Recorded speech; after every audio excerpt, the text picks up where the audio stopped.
Hello, everybody, and welcome this week to the Absolutely Completely Random Podcast for Saturday, August 5th, 2017. We have a lot of exciting topics in store this week. Small life update and an update on last week's experiment. I will also be discussing Sony's acquisition of Funimation. God help us all. A short anime film explaining the 10 years of Hideki Anno's studio Kahara. NASA hiring Planetary Protection Officers. Possibility of a new job there for me. I'll also be discussing, it's been 7 years to the day, or 7 months I should say, 7 months since a Smash Brothers tournament that the winners have not yet been paid for. That's never a good sign.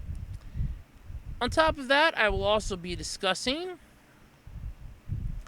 the Completionist being forced to remove 120 videos from his channel due to the fallout between him and former partner Greg.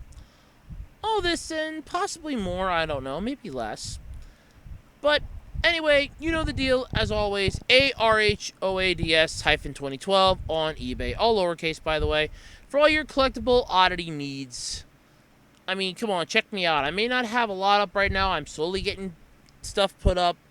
It does take some time to do this, and my life is getting a little busier than it was when I started eBay. But anyway, ARHOADS-2012 on eBay. You can also follow me on Twitter at OtakuRoads. So, first off, let me talk about the experiment from last week. I can lump this into the beginning, so update thing here. So, last week I tried something new with the podcast. I did a theme song. Sung by me. And I'm never doing that again. Not only for the fact that fans hated it. My own mother told me it was the stupidest thing I have ever done. And that just speaks volumes in itself. So, safe to say it's never happening again. Now, I'm not against having music on here. And I am still looking into that. But as far as having a quote-unquote theme song, forget it. It's not happening, not now, not ever, nor shall it ever happen again. So you don't have to worry about it. You don't have to worry about me possibly doing it again. It's not happening again. In fact, to be one fan actually threatened to never watch any of my videos ever again if I ever did that. So I'm definitely not doing it. I like what little fans I have. You're all important to me, so I'm never doing that again. But yeah, like I said, that being said, I'm not against having music on here. I am looking into that. Still some stuff coming up for the 1-year anniversary, which is coming up in less than a month. Shit. Crap, it's about a month away from the 1-year anniversary of the podcast. So yeah, there's some stuff to look forward to. But anyway, this week, sort of uneventful, sort of boring. Had to deal with a heat wave. Never good when you have to deal with heat wave. On top of that, I got an extra day off this week, which actually was good to recover my batteries. My human batteries, basically. Because getting up at 2:30 in the morning to make sure that you're at work by 5 is exhausting and taxing on the body. It definitely is. So, it was nice to have an extra day off where I could just lay in bed till 6 o'clock in the morning and go, this was so nice I didn't have to get up 3.5 hours earlier. This was so nice, and it does pay off in the long run. I know I'm not getting a lot of sleep because I'm trying to do a lot of stuff, but it's all going to come back at some point and either bite me in the ass squarely or just screw me to the wall. I don't know which. But anyway, there you have it. That's been my week. So let's jump into the podcast, shall we? So this week, Funimation announced that Sony Pictures Television Network has acquired them. And the first thing that came to my mind when I saw this, and I did tweet this out, was the old thing from Star Trek The Next Generation. That we are the Borg, prepared to be assimilated. And let's face it, I mean, besides Disney, Sony is one that would do that. But Disney definitely would have the "We are the Borg, prepare to be assimilated." Though you'd be hearing it like Mickey Mouse. He'd be going, "Ha ha, we are the Borg, ha ha, prepare to be assimilated." Something like that. I know I do a horrible Mickey Mouse impersonation. I'm sorry. But anyway, founder Gen Fukunaga, who started Funimation with a vision and a mission to make anime as accessible as possible to fans across the world. In the 23 years since they began, they have been committed to creating anime experiences fans love. From bringing Dragon Ball to the US to bringing the best anime to home video and theaters. To simuldubs, which are and aren't a good thing, depending on who you talk to, that bring episodes in English to fans within 2 weeks after they air in Japan. Or 2.5, depending on who you talk to. To the world's largest dubbed streaming catalog on Funimation Now, which, if memory serves, was a pay site.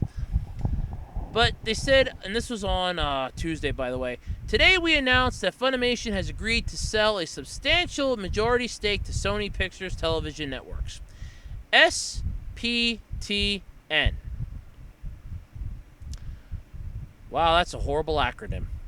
So SPTN is one of the preeminent names in entertainment.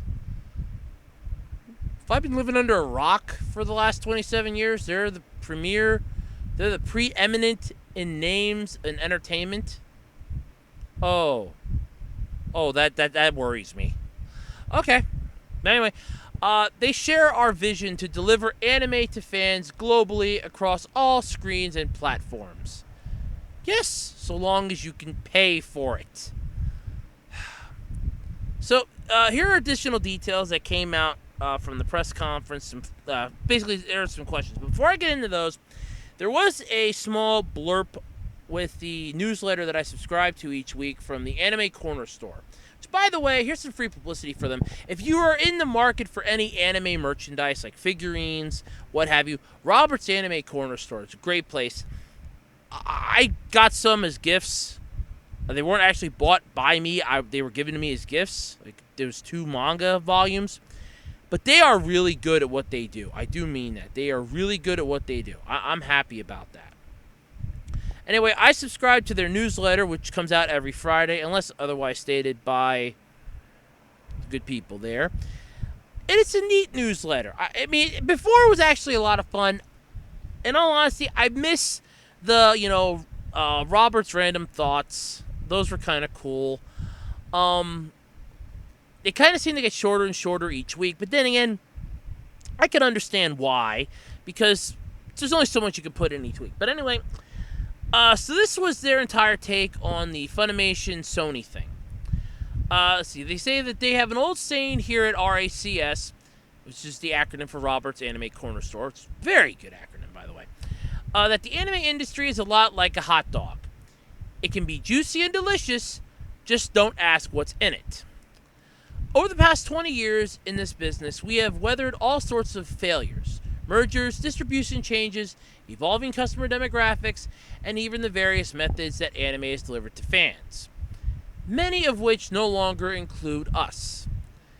To be an independent North American anime retailer has been a proposition of dealing with an unending series of existential crisis in an industry that is in a constant state of change and evolution.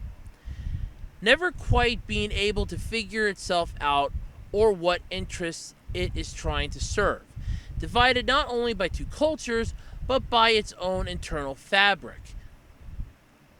With this turbulent environment, only a tiny handful, including us, it's been the kind of business where you can never rest on your laurels and where each day brings new struggles and new challenges. Yet the folks at Funimation, the investors who helped again buy the company back from Nahari for pennies on the dollar a few years ago, have spent the past 3 years restructuring management and partnerships and organizing their business with the sole purpose of it being sold. This was inevitable, with the investors rightfully wanting to recoup their capital and take their profits, and waiting longer than perhaps they originally thought they would have to for the event to take place. And they did well indeed. This, in and of itself, is not important.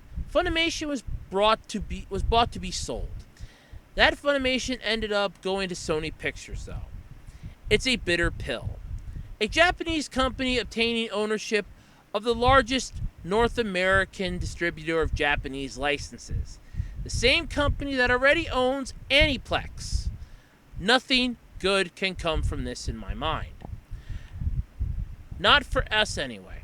The acquisition cost for control of half the North American anime industry, $150 million, is tiny. Not even the budget of one major feature film produced by Sony.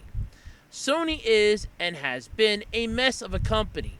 A huge corporate bureaucracy, and one can only imagine their interest in Funimation transcends any consideration of the actual publication of anime titles or service to the fan base. What those interests are and what changes will come of this remain to be seen. For the moment, the news only makes me tired. I'm going to go home this weekend, slip into some anime and pop a top, try to shake this off. Monday's a new week, and we'll be there for you. Like always, we have been for the past 20 years. Have a great weekend, everyone, and thanks for always being there for us, too. That was basically the whole bulk of the newsletter this week from Robert's Anime Corner Store. Now, I have to agree with a few parts here. First off, Sony's been a mess. They got hacked years ago. Let's remember when the interview was coming out. Remember that entire movie that pissed off an entire country, that they threatened to destroy half of the U.S. if it even saw the light of day in one theater. There were some theaters that were trying to go, they don't have the balls to do it, and back down, like, very quickly. So, not North Korea, I mean the theaters. But anyway, then Sony decides we're going to put it up, or it's going to come out on Christmas Eve as planned, but as a digital download, which a lot of people took. Which was a good idea. I mean, let's face it. First off, I think that there are some movies that Sony does that should specifically be, we're going to make these for online distribution only, which is an avenue, in all honesty, they should have taken from the start when the internet started becoming more prevalent. It's an idea that, hey, we could sell the movie for the same price that everybody else is selling it and get it to them the same day it's released. Oh, you want to watch the movie, but you don't want to go to the theaters and eat the popcorn? You want to stay at your own home and pause it anytime you want? Not a problem. $15, it's yours. That's what they could have done. They would have made so much more money off of that and probably could have recouped a tremendous amount of the losses from some of their already bad movies that came out. And let's not forget, first off, the interview was a goddamn train wreck. I mean, there were some fans that liked it. My best friend loved the movie. My best buddy Sean, he loved the movie. He goes, it was a great movie. I really didn't want to see it at all. I'm not a big James Franco fan. I don't mind Seth Rogen. I can stand him movies. James Franco, I can't take him. And I finally figured out a couple podcasts ago, I was trying to figure out a movie he was in, why I couldn't stand him. He played Harry Osborn in the 3 Spider-Man movies that had Tobey Maguire in it. That's why I couldn't figure it out, and that's where I remember him from. Because I'm thinking there was a movie he did, and it wasn't too long ago, and I was trying to figure it out. He was Harry Osborn. That's why I couldn't figure it out. But anyway, Sony buying Funimation. First off, Funimation being a company that was bought just to be sold.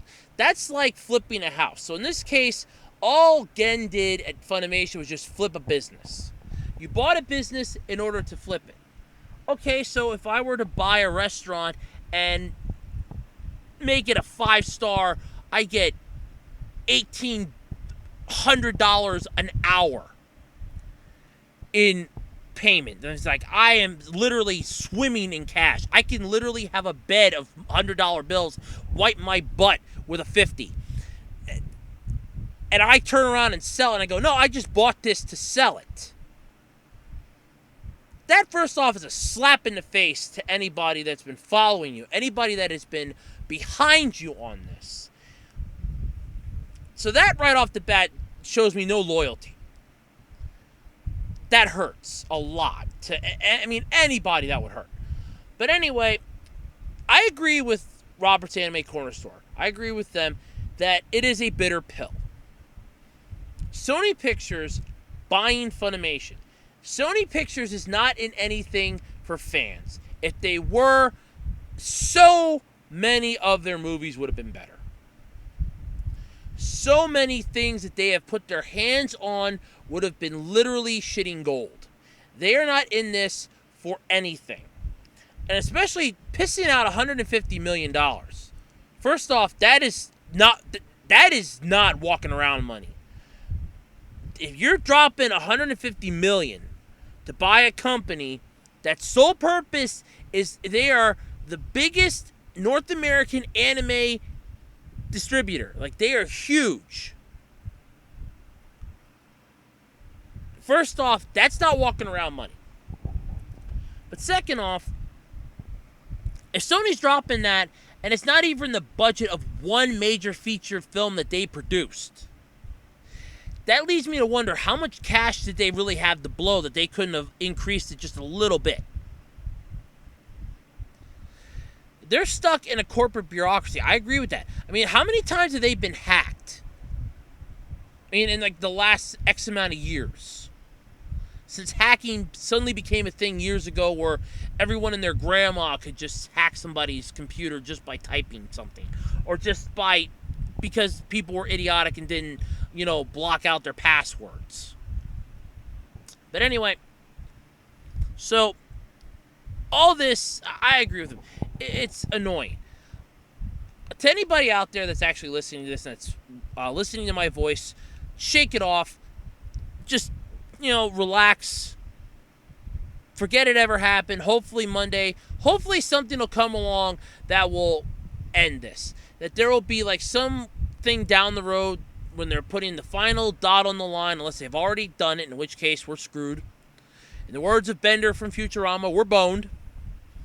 But maybe something will come along that'll stop this. I'm just hoping at this point. Because if Sony's going to have Funimation, there goes any hope for Dragon Ball Super to be to be better than what it was here in the U.S. You might as well just... anything that's left in the Funimation catalog that's coming out in like the next 3 years, just flush it right down the shitter. Because it ain't going to come out. And that's what I'm afraid of. But I didn't know Sony already owned Aniplex. So that definitely doesn't help. That's just like another nail in the coffin. I have nothing against Aniplex. They do have some good series. But that's just another nail in the coffin as far as I'm concerned. But anyway, like I said, here are some question and answers, FAQs, about this entire thing. So one of the questions was, will the Funimation team change?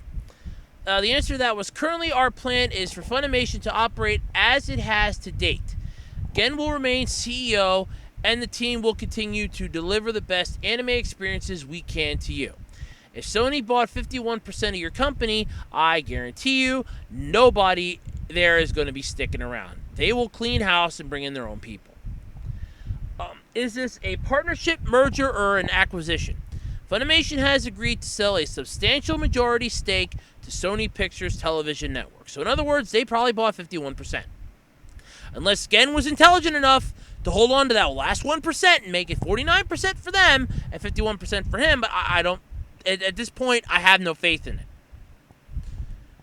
How is this acquisition related to Aniplex? This transaction does not involve Aniplex. Why the hell would it involve Aniplex? Aniplex is owned by Sony. So what, you thinking Sony... Oh, there's an idea. Maybe Sony and Aniplex will merge Aniplex with Funimation. God help us if that happens. What does this mean for your products and services? Funimation remains committed to making our physical and digital products as accessible to fans as possible, and we have no plans to change pricing and placement of our physical or digital product. Funimation Now will remain the same price, I knew it was a paid service, and will be available in all of its current territories. So in other words, enjoy Funimation Now while you can, because Sony's going to get rid of that. Will this delay the release of any content? There will be no impact to our simuldubs, home video release, or theatrical schedules. Bullshit, bullshit, and bullshit. Because if Funimation's involved, they're going to have something to say about simuldubs, home video releases, and theatrical schedules. Because Sony wants their fingers in the pie. Will this affect the production or quality of dubs coming from Funimation? What the hell would that matter at this point? But anyway, Funimation will always strive to honor the intent of the Japanese creators in our productions, I should say. There will be no changes to our translation, script writing, voice actors, or production staff. We will be keeping our production facilities in Texas so we can continue to bring simuldubs to you within 2 weeks of the Japanese broadcast date. That one I kind of think they might be honest about. But remember, it's Sony, so you never know. But who knows? Does this mean Funimation will be buying more or less anime? Funimation remains committed to bringing you the biggest and best English-dubbed anime library, along with new seasons of simuldubs within 2 weeks of their broadcast in Japan. So that really didn't answer the question. Are you going to buy more because you got Sony's deep pockets now that you can reach into and get some more money out, or are you going to buy less because they're going to pull the purse string shut? That didn't really answer your question, did it? What does this affect, or how does this affect my Funimation Now subscription? It says will remain the same. There will be no change in your subscription terms, pricing, or content availability. I call bullshit. 4 words right there. Because Sony, they're going to up the price. Guarantee it. Does this mean Funimation content will be available on Crackle or PlayStation Vue? Believe it or not, there are already some Funimation titles on Crackle. I have seen them. I don't know about PlayStation Vue, but I do know that there are some on Crackle. Their answer, we have always tried to make our content accessible as widely as possible for our fans, and will continue to do so. This does not change the Funimation Now service. They didn't ask about that in that question, morons. What does this mean for fans outside of the U.S.? Well, I would say prepare to be screwed. But anyway, we are already delivering anime to fans in the UK, Ireland, Australia, and New Zealand through Funimation Now. Service to these regions will not change because of this deal. Bullshit. My bullshit meter's going off. Bullshit. Bullshit. Yeah, it's going off big time there. Come on. Sony's going to screw the pooch on this. Somehow, some way, they are going to screw the pooch on this. Does this change your Crunchyroll/VRV partnership? Now, VRV is something new. It's actually on Roku. I swear you got to pay for that sumbitch. I've not been proven on that. I'm not about to try. But then again, I'm having issues with my Roku player yet. And I'm not about to try to complain to them because last time I did, it ended up with me getting a 2-minute lecture from the customer service representative telling me that it's my internet connection, not the Roku player. No, jackass, it's the Roku player. Especially now when it freezes on me if I'm trying to navigate the menu. And it freezes. Oh yeah, it's not my player. It's not my player, huh? Okay. But anyway, the answer to if it'll change the Crunchyroll or VRV partnership, there are no changes to our existing partnership or to the content available from Funimation on either service. Crunchyroll will continue to broadcast subtitled simulcast, and Funimation Now will continue to stream simuldubs for most titles. Within 2 weeks after the show's original Japanese broadcast. Blah, blah, blah. Same old story, same old song and dance, because you didn't really answer any of the questions. People want to know if they have to stick their head between their knees and kiss their ass goodbye. And you're basically sugarcoating this. No, screw it. You're sugar-titting this. And you're going, oh, yeah. No, that's not going to affect it. Stop sugar-titting this. Okay? Stop beating around the bush. Stop covering this in sugar and calling it, sweet. This is BS. A 10-cent shine on some 2-cent shoes will still leave you with some cruddy footwear. Guess what? That's what Sony's doing to Funimation.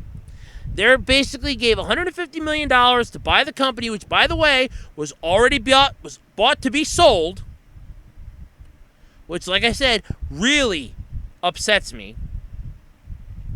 But then you have the audacity to go, yeah, bite us. They'll remember this. Trust me, they will remember this. So anyway, like I said, I guess I could just say rest in peace, Funimation, because I know it's not going to end well in any way, shape, or form. But Funimation, I hope things improve for you, because Sony Pictures buying you, God only knows how bad it's going to get. I mean, we're not talking like Media Blasters bad. We're not talking Aniplex bad, though we could be getting to that level of shit. But we're not there yet. But it's just bad. Hi, everybody. This is Andrew Rhodes from the Absolutely Completely Random Podcast. I'm inviting you to check out my podcast every single week here on YouTube.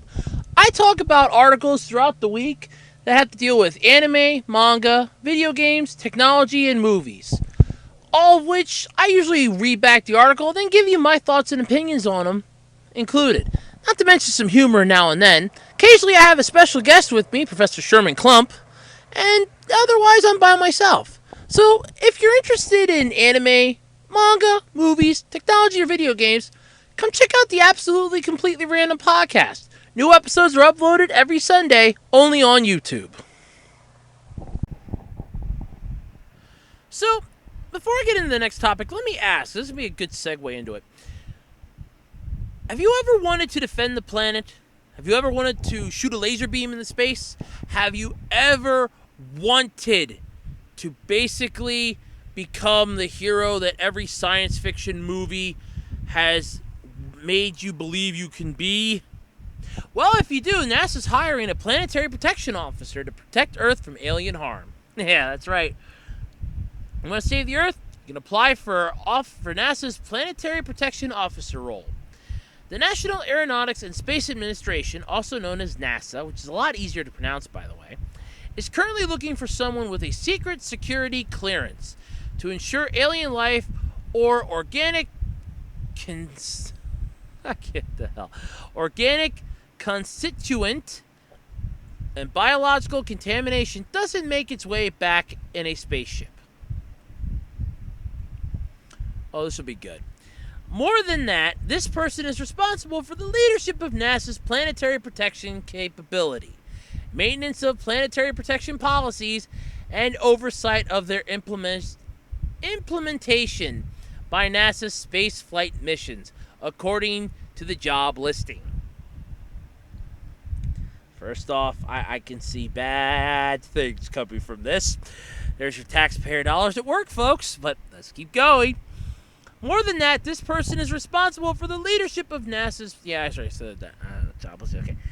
Candidates must have advanced knowledge of planetary protection, experience overseeing nationally significant space programs, and have demonstrated skills in diplomacy that resulted in win-win situations during extremely difficult and complex multilateral discussion. After all, protecting the planet is sure to present challenges. So let me just ask, first off, what the hell is NASA even talking about at this point?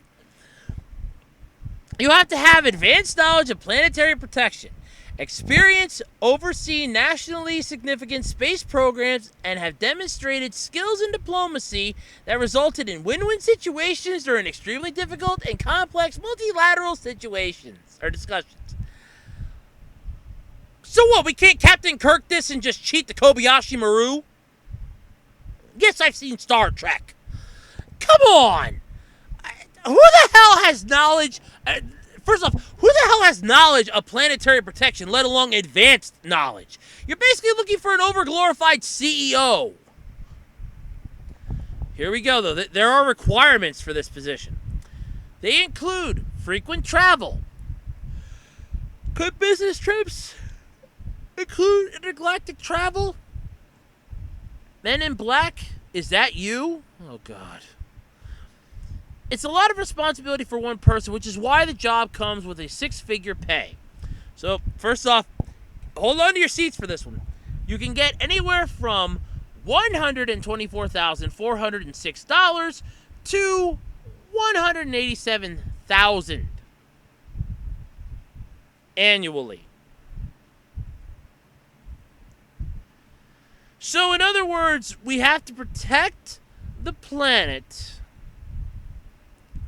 by preventing alien contamination, organic constituents, and alien life from coming back here. So, are we now mimicking Life, that crappy movie with Jake Gyllenhaal in it? Or are we basically saying screw the planet and screw NASA because we've officially run out of ideas and we as our human race have officially become idiotic? I don't have an answer for this one. I mean, don't get me wrong. If this is like a desk job that you get $124,000 a year to sit with, sign me the hell up right now. I'll take it. But if this is something that they're doing as a joke, kiss off. I mean, like I said, advanced knowledge, that's what you have to have. Advanced knowledge of planetary protection. What the hell does that even mean? Does that mean that I had to have fired a ray gun into space, or I've had to have wrestled half naked with an alien on a foreign planet? Do I look like I'm part of the Starfleet Alliance here? Do I look like a Jedi? Does anybody look like that? Welcome to NASA, folks. Losing their minds since 2005. I don't know, when did Pluto get declassified as a planet? I think that's when they started. So it's like 2009, I think. God. Yeah, thanks for keeping us safe, NASA. Yeah. Thanks for keeping us safe by screwing people over. The job makes no sense. Space flight missions, job listing. Did a 5-year-old write this that just watched too much Star Trek and Star Wars the night before? Or has NASA officially lost what's left of their mind? It's mind-boggling to say otherwise. Just, oh dear God. This is Professor Sherman T. Clump, and you're listening to the Absolutely Completely Random Podcast. Now, if you excuse me, I gotta go back to my sandwich. It's calling me from the fridge. So, let's talk about the Completionist. Gerard, I can't pronounce his last name to save my life either. But anyway, he was recently forced. Okay, let me back up a little bit. Years ago, Ian and Pat talked about the fallout of him and Greg. Now, for those of you that have actually watched the Completionist episodes, you might remember Greg as the plucky, blonde-haired smartass on the show. He and Gerard would complete games. They were good buddies. They were friends, what have you. And in a case of you should never work with your friends because friendship and business can never mix, they parted ways after having differences of opinions and basically falling out with one another. And it did not end well. Gerard, I swear, if you actually looked at it, he was really hurt by it. I don't blame him, first off, on that. I'd be hurt too. But anyway, he continued on with the Completionist. He kept going with it. He did more stuff like Defender, or Defended or something. He did a few other things. He started a musical group with some of the other gamers out there called Big Bad Bosses, which their one song I will admit I do like. It's I'm the Boss. It's actually a good song. Only one of theirs I've actually heard, by the way. But anyway, back in May, he was sent a message by Greg. Yeah, good old Greggy. Deciding and telling him that, hey, you need to remove all videos with me in it. Anything that I was in, anything that I have the rights to, anything that I touched on your channel or any other platform you have that you have the videos up on, you have to remove them. And he said they must be removed by, I think it was like June 7th, or at least like the first week of June. At the time, according to Pat, Gerard was over in Europe for the Retrospiel Messen. For that. That was a retro, Europe convention that Pat was geeking out about on the podcast. And all that was going in the back of his mind while him and Pat were bunking in a hotel room, probably listening to Bavarian music in the background. I don't know. But anyway, didn't happen. Blah, blah, blah. Months later. And on August 1st, Gerard, I swear, man, you got royally effed in the A on this one. He gets the idea. He goes, you know what? I'm just going to remove the channel. I'm just going to remove the videos. Because he even said it in his videos. He did a channel update, and this is where he brought it up. He goes, he talked with his family, he talked with friends, he talked with his legal advisors, the last of which I would have talked to first, by the way. Not the family and the friends. I would have talked to the legal team first. I would have went, no, let's get the legality of this out of the way. All three of them, first off, in unison and unanimously told him to fight it. Gerard, on the other hand, has decided to take the noble route, which you can't fault him for, but at the same time, I would have just fought it, you jackass. But can't fault him for it, it's his choice. So he's giving fans until September 1st to view, download, burn, give to your friends, upload to Pirate Bay. He doesn't give a shit anymore. All 120 episodes of The Completionist featuring Greg. Yeah. Good old Greg. He also went on then in his update video to say, and I quote, that more things with the channel are coming. He's going to be doing more. And it's Defended, I think, is something that he does. More completionist videos. He's going to be redoing the 120 videos that he has to remove. Brand new scripts, brand new editing, brand new jokes, everything from scratch. First off, you're crazy. I mean, don't get me wrong. For starters, it's noble that you want to do that. It's noble you want to remake all the videos you have to take down. You're being forced to basically take down. Personally, I think you're nuts because you're doing this, but yet at the same time, you're doing it because you're being told you have to do it. That to me sort of gives a giant middle finger to, yeah, I can do it, but I have to do it. I know it's a huge chunk of your catalog, but still. Again, can't fault you on it. I mean, I stopped subscribing to your channel after that stupid April Fool's Day video you did. That kind of pissed me off. I have a tolerance for a joke as well as the next person. Planet Dolan admitted that theirs was stupid and they lost views on it. Yours was Better Call Saul, the video game, which was basically Better Call Saul, the TV show, in video game form. I didn't appreciate that. First off, I'm not a fan of Breaking Bad. I'm not a fan of Better Call Saul. AMC can basically take a flying leap off the shortest pier it can find as far as I'm concerned. Bryan Cranston is a good actor. There's stuff that he played in that was very well done.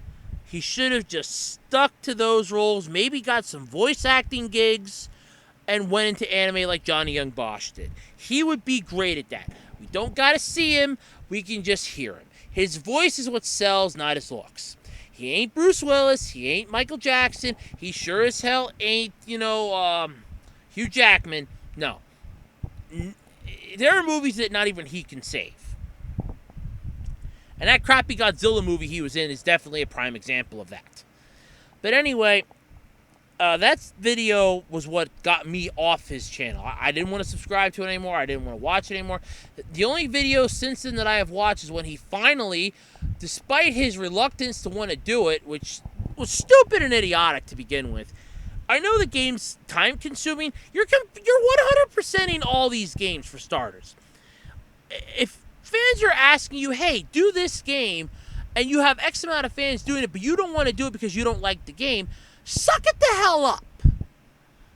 You want to keep viewers, do what the viewers are requesting something, do what the viewers are requesting. You don't like it? Fine. Have a neutral opinion about it. Say you don't like it, then go into why you don't like it, then explain why it might be good for other people. Figure out a way to do it. Don't just up and say, no, I'm not doing it because I don't like it. But the game he finally touched was Tales of Symphonia for the Nintendo GameCube. Now, I actually saw that. It was, first off, somebody on Twitter actually had it up and tagged me in it. I don't remember who it was. I don't even know if they're even on Twitter anymore, to be honest with you. His Twitter's changed a lot, too, in the last couple, like the last year or two. But anyway, it was a good, I'll admit it was a good video. He did do a good job of it. It brought me right back to when I played Tales of Symphonia on the Cube. That was one of my favorite games to play. I kicked ass in that game. I took names when I kicked ass in that game. So for me, that was a walk down memory lane that I really wanted. Taking that I was one of the fans that was asking you to complete it, you jackass. But anyway, before I insult you anymore, he explained in his channel update that he does plan to do more Defend It. He's going to redo all the videos, which he's going to burn himself out. I swear it. He's planning to do 6 completionist videos a month. You're going to have 4 brand new ones and 2 redos. You're burning the candle at both ends. You're eventually going to run out of candle. But anyway, on top of that then, he decided to do, personally, what I think was a very stupid move. If you want to do this in a channel update, that's fine. I'm not against it, but when you make the bulk of your channel update, this is what I want to talk about. And it came down to, once again, the almighty dollar.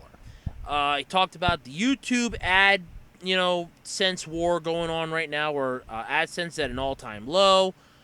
He talked about his Patreon for the completionist and that one video gamer, that they're changing it to, instead of it being you get charged 4 times a month, it's going to be 1 time a month, which I didn't even know that was an option. And I did have a Patreon for a little while. I thought about that idea because I was doing some neat stuff on a couple sites where you could actually have that, and it didn't go the way I envisioned it.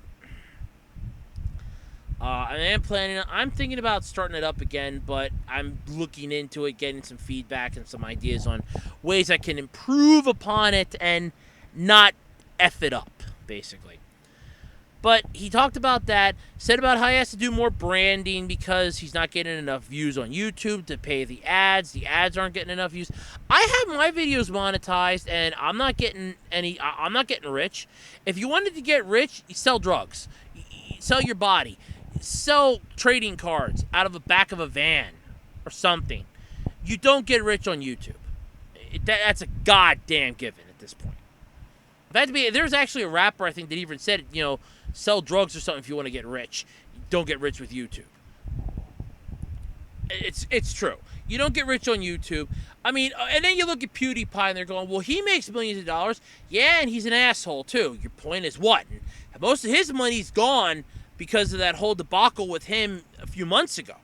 So, there you go. First of all, I should get this out. The Absolutely Completely Random podcast does not condone the selling of any illegal narcotics in any way, shape, or form. Please do not take us seriously.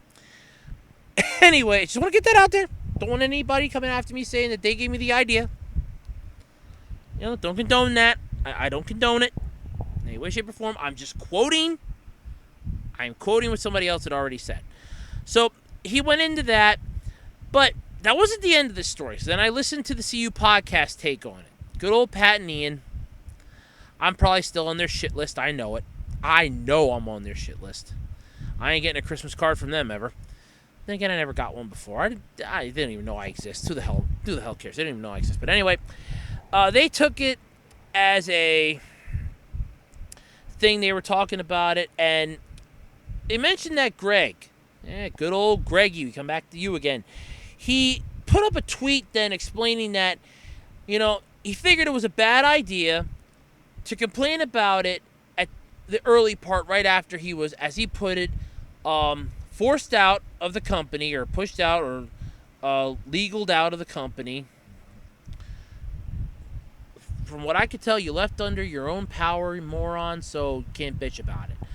But he goes about it would be a very bad blow if I would have up and told you to remove every single one of those videos right off the bat. Because that would have been a huge chunk of your revenue. Because without me, you wouldn't have gotten any money.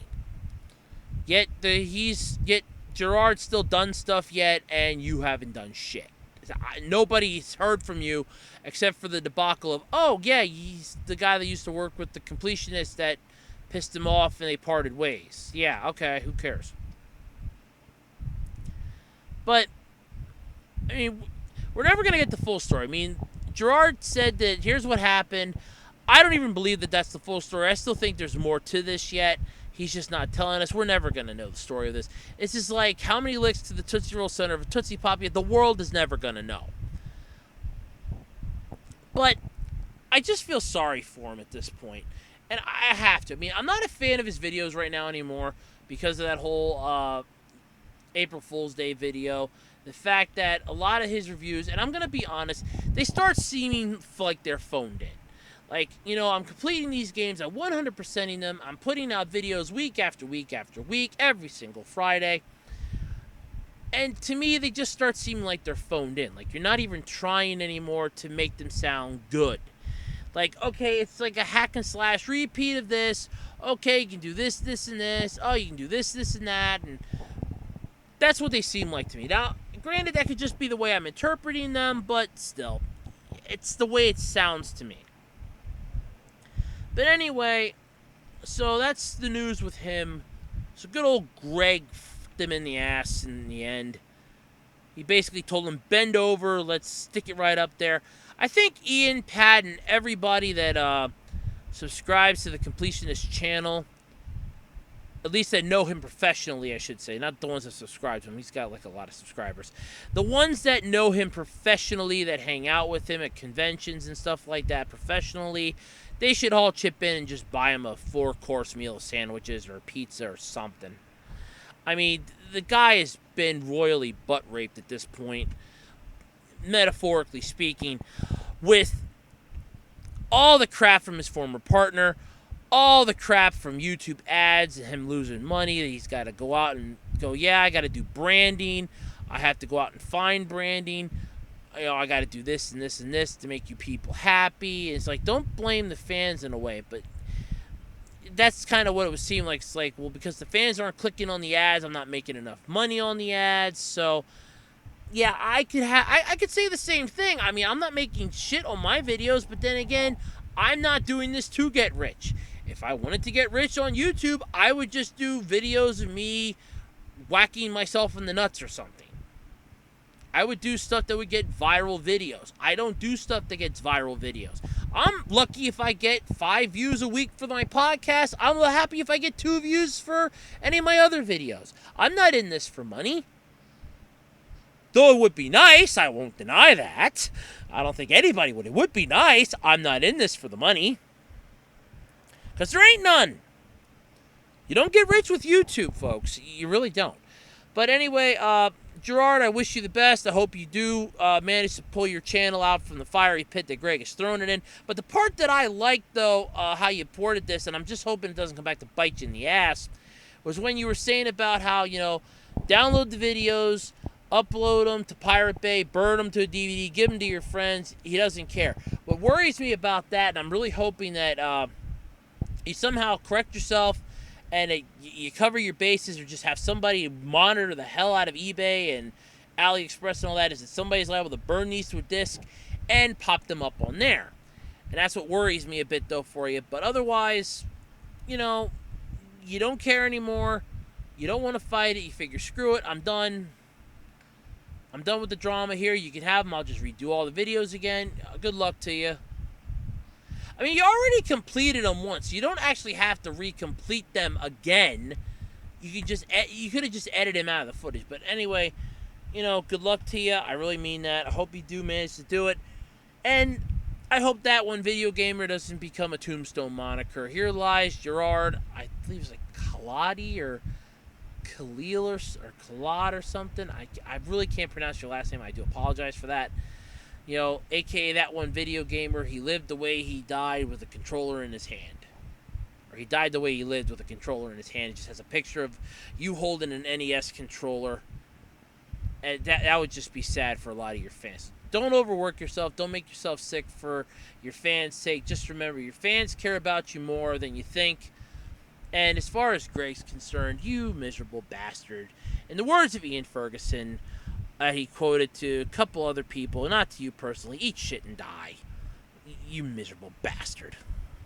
I mean that. But otherwise, I hope everything works out for the both of you, to be honest with you. That you both go your separate ways, go to one corner of the planet and stay there.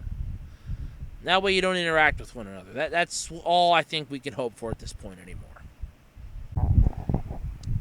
The Absolutely Completely Random Podcast will be right back after I find my notes and my head and my dimensional transporter and anything else that fell out of my pockets. It's got to be here somewhere. Anime, manga, movies, video games, technology. What better way to spend an hour than with somebody that wants to talk about these things, right? If you like any of that, check out the Absolutely Completely Random Podcast, only on YouTube. New episodes are uploaded every Sunday. So, I had talked about Studio Kahara multiple times here on the podcast. In fact, I recently talked about it maybe a week or two ago, if memory serves. I don't know. Once I use up a thing, it kind of goes up. Hold on, let me check here. I think I talked about it. I have some of the stuff from old podcasts. No. Well, know that I don't know. So, yeah. I do have like old files and folders with old podcast stuff in it, but I'm not 100% sure when it was. But anyway, I have talked about Studio Kahara multiple times. Anyway, a short anime feature movie that was actually made comes out. At least onto the internet anyway. I think it was like a couple years ago at this point, but I'm not 100% sure. But anyway, it came out. Has a Miyazaki cameo in it. I've actually watched it. It's disturbing, to say the least. It's not subtitled, so I really had to struggle on that one. But it is strange.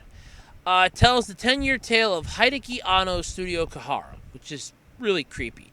It basically entitles the terms, but I'll get into it. So the article from Otaku USA said, late last year, Hideki Anno's Studio Kahara held a huge Tokyo exhibition to celebrate its 10th anniversary, which included a charming short film about the studio's trials and tribulations up to now.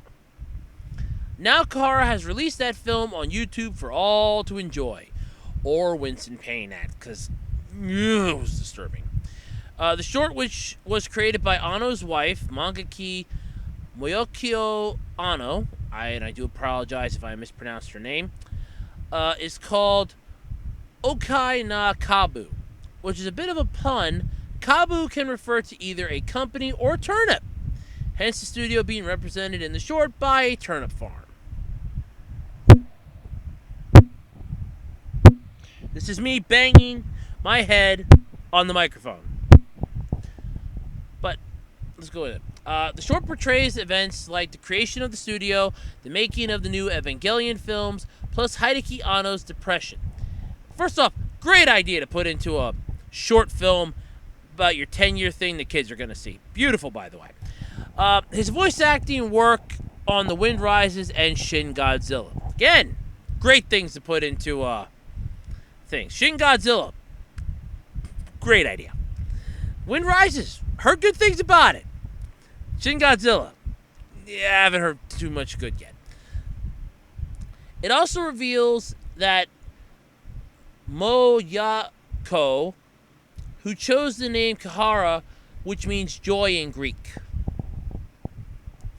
The short is narrated by longtime Anno collaborator Megumi Hayashibara.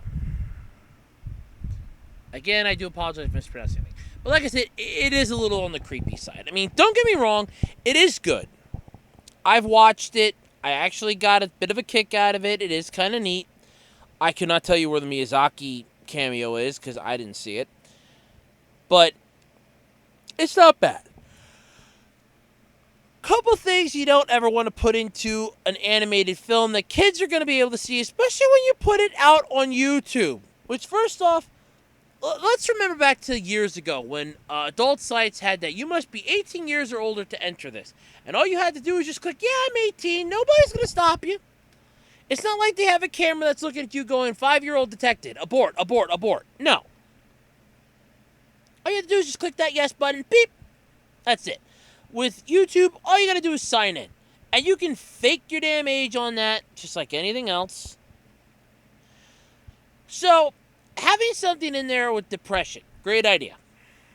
Depression, now don't get me wrong, depression can take very, very different turns. You could be slightly depressed, manic depressed, or full blown, you are trying to kill yourself every waking second because nobody likes you. That is not something you ever want to put into a movie that anyone 13 and under can see. Because they are going to think about that. And then if they start getting depressed, they're going to go, oh, God, it's just like that movie. And then their mind's going to instantly go to, okay, well, what did that person do wrong? And then they're going to try to do it right. That is a problem. So first off, I would have left that out. Like maybe just glanced over it or something. I mean, okay, it was probably a major part of your studio. I'm not going to argue about that. I'm not going to complain about that. I would have glanced it over, explained it, go this, and did it with like grace and dignity. I wouldn't have put it into a movie and made it part of the, oh yeah, this is the history of our studio. I would have went, like after X amount of depression, got severely depressed about this and that, but we pulled him out, something like that. Like I said, I couldn't understand a word they were saying. There were no subtitles with it at all. And YouTube subtitle program sucks. But it's just weird. To say the least, it was weird. And that, in and of itself, is a good thing and a bad thing, but still, it was weird. But if you want to check it out, it is up on YouTube. You can also check it out by looking up the Otaku USA article. But yeah, I check it out. It was kind of neat, but weird at the same time. And I mean weird. Weird. Okay, so let's move on to one of my last topics for this week. It's been 7 months. There was a Smash Brothers tournament. Took place. It was called Beast 7 in Sweden over half a year ago. Took place in February. And several of the winners have yet to be paid. That's never a good sign when you have a video game tournament and you have players that have yet to see any money. Not a good sign that things are going to go well. So anyway, how does this pan out vis-a-vis a topic? Well, get ready for this. Compete, a site focusing on esports, reports on the curious case of a tournament called B7 in Sweden over half a year ago. And it took place, nobody's been paid yet. None of the winners have, several of the winners have been expressing their discontent and bafflement at where exactly the money for their winnings went. It's a good question. And this brought up a tremendous amount of comments when I saw it first, saying that, well, of course, the money's gone because esports are going downhill. Nobody wants to watch that crap anymore. Not exactly true. But, there are people that don't want to watch it. It's still in its, I want to say infancy at this point. But let's face it. I mean, there is, some people that want it and there are some people that don't. It is in its infancy yet, to a point. Compete solicited a statement from the organizers who expressed skepticism that the winners should be paid at all, or would be paid at all. Smash Brothers players have previously expressed issues that their tournament scenes are not taken seriously by Nintendo or organizers, leading to issues with money and even contemplation of unionizing for realistic breaks. As EVO numbers for both Smash Bros. Melee and Super Smash Bros. For Wii U rise, tournaments will presumably grow more professional or be forced out. So, they weren't paid. They don't know where the money is. They want to know where the money's gone. They're threatening unionizing. This is basically, I don't know if you want to call it news or something that I think is probably coming down the pipeline somewhere, some way down the line. I mean, let's face it. Okay, you weren't paid for a tournament. You weren't paid this or that. Yeah, I'd be pretty pissed too if I participated in a tournament where you're guaranteed prize money and you ain't seen the prize money. I mean, no offense, that's some Mr. Satan shit from Dragon Ball Z there. So anyway, that's kind of sad. I hope they do get paid. But this would be a good idea though for esports to have some type of a governing body with it that would definitely help it in the long run of, hey, look, we have, people that want to come here. We got people that want to see us. We got people that want to participate in these tournaments, but we need to have some type of financial backing with it. And that's definitely something that I think you would need to have. So, yeah, I think it's definitely something that's needed. Definitely something that's required and should be for future things. So I'm hoping that the tournaments grow more professionally and they're not forced out. I don't see them being forced out anytime soon, but you never know, it could happen. I'm just hoping it doesn't. But yeah, that would be something neat to see. Like maybe they could unionize and actually, come up with that. But I'm even kind of interested to know where the money went exactly, because unless they're paying like $100,000 for this or that, they should have been able to at least pay them something. And say, look, after paying all everything, we weren't able to give you the full amount of the winnings. This is X amount of it that we could give everybody. We do apologize for this. I think they would understand that. They're at least getting something for their time. And it's not like they're not getting anything at all. So that's, something that I think would be very nice for them. But I don't know what'll happen. We'll just have to see what the future holds with that. But I hope esports are here to stay. They're actually kind of a nice break from the crappy regular sports. You're listening to the Absolutely Completely Random Podcast. At least I hope you still are. Are you? All right, everyone. Well, that's going to do it this week for the Absolutely Completely Random Podcast. I am tired. I am sleepy. I am going to be going to bed, hitting the hay, hitting the sack, having some me time with my pillow. Not that way. Get your mind out of the gutter. So anyway, if you have any topic suggestions or ideas for future podcast episodes, feel free to email them to me at acrpodcast@gmail.com or tweet them to me using that hashtag ACRPodcastTopics on Twitter, hashtag ACRPodcastTopics. Or you can just tweet them to me at Otake Roads too. I wouldn't mind that. I check Twitter a lot during the week. I'm on there almost every day. If you have any comments, just want to ask a couple questions you might want to have for a future Q&A I might want to do, or if you would like to just give a shout out on here to people, hey, I can do that. I don't mind. Send it to me via email at acrpodcast@gmail.com. All lowercase, by the way.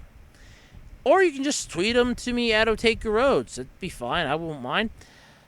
And if you have anything else you just want to say, you just want to say hi, you want to tell me that I suck, you want to tell me that I'm great, if you want to tell me I should give this up and become a goat farmer in Uzbekistan, I don't care.